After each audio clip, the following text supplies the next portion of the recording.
Today we have made our way down here to Fender's Farm, and I am joined by Annette Buchanan and Carroll Fender with Fender's Farm here, and we have Kenneth Perciful here with Hands and Feet. And I'm going to start over here with you, Annette, and with you, Carroll. Let's talk about, we're standing where there was a lot of flood water from Hurricane Helene, a tragic event for everybody from North Carolina over here. The river has changed.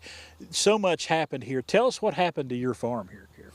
Well, just basically as the water rose, the buildings rose with it and took most of the things that we had built for the past 24 years here and took them down the river and left us with anywhere from 2 feet to 5 feet of silt on 9.6 acres of our property. Y'all been having to work hard to get this farm back to the condition it's in right now, haven't you? He has worked very hard. A lot of that stuff is something that's out of my wheelhouse. Yeah. So he and volunteers Right. and lots of people have been here plowing and pushing dirt and trying to get the debris out and ready to go. Now it looks like that there's never been water here. It's greened up again. Right. And it looks good. Did you think you would be able to open this fall for the things that you normally do? Well, at first we decided we wouldn't open, and then people started coming, just dropping by and telling us how much this place meant to them. And one lady said, I met my husband here 22 years ago, brought my children here, now I'm bringing my grandchildren here, and it's just numerous people come. And another thing that happened, we got a letter in the mail one day from a lady in Kingsport, said her son come home from school very distraught and said that they couldn't come on their field trip to Fender's Farm, and said, Mom, we've got to do something.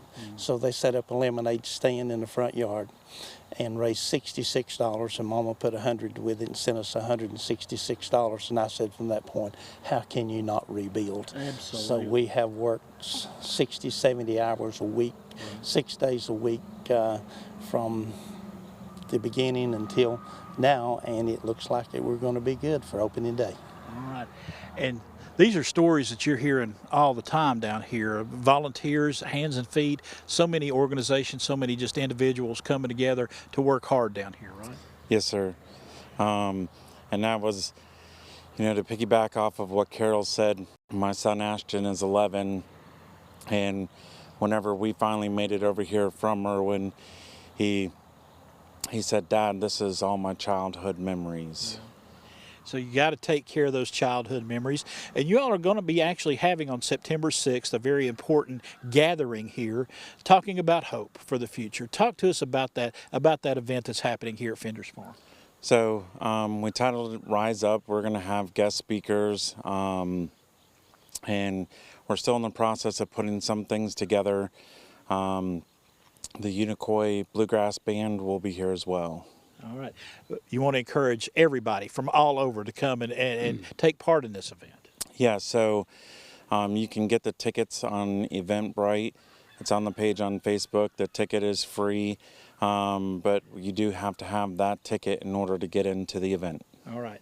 And let's switch gears just a little bit and talk about, now that the cleanup is ongoing, still certain things, but y'all are kind of back to normal. You're ready for the fall. Is everything, the corn maze is here, and your corn maze, celebrating those first responders that really helped out down here. So the idea was to honor all of those who came during our community's time of need, because they came from everywhere. Yes, they did. They came from southern Indiana and from northern Indiana and Wyoming and Texas and Arkansas and Washington State. I can't tell you. Kentucky, the people who showed up and would say, well, I'm from here. And I'm like, you've drove 18 hours to help my little community. Right. So that means so much to us. It means so much to our community that people stop their lives to get in their vehicles, bring their tools, and come and help us during our time of need. So this is our picture postcard to those people, the thank you and honoring them for their time and for their willingness and their kindness. Not only for us here at this farm, but for people all over this community. Right, absolutely. Let's talk about this fall. We're going past Labor Day here. What can folks expect at Fender's Farm for the fall season? I know a lot of folks, this is a destination for them when the leaves start turning. Bigger, yeah, better, stronger. I like that. I promise. Pretty much everything you've had in the past? Plus, Plus, okay. Plus. What's the plus? Tell us about that. we have an entirely new playground Okay. and with several activities in it, along with the new ones that we had last year and didn't get to use. So there'll be several new activities this year, and you will notice that a lot of the things that we've had in the past is in a different place, and that's simply because that the flood take all of that away, and a lot of those things we felt like was necessary for us to build back, and then we have built some additional things. So all the fun, all the fall fun is going to be still here at Fender's Farm. It's still here. It looks different, Yeah. and I'm excited for people to come and see the different. Right. And as people are calling and asking about it, I continue to say, it looks different. If you've been here before and you go to find something, it's not going to be in the same spot. So you're going to have to, look at the map, find, where you're going, and come and enjoy what you've always enjoyed. All right. Thank you all so much. We appreciate y'all so much. Thank you. Thank you so much.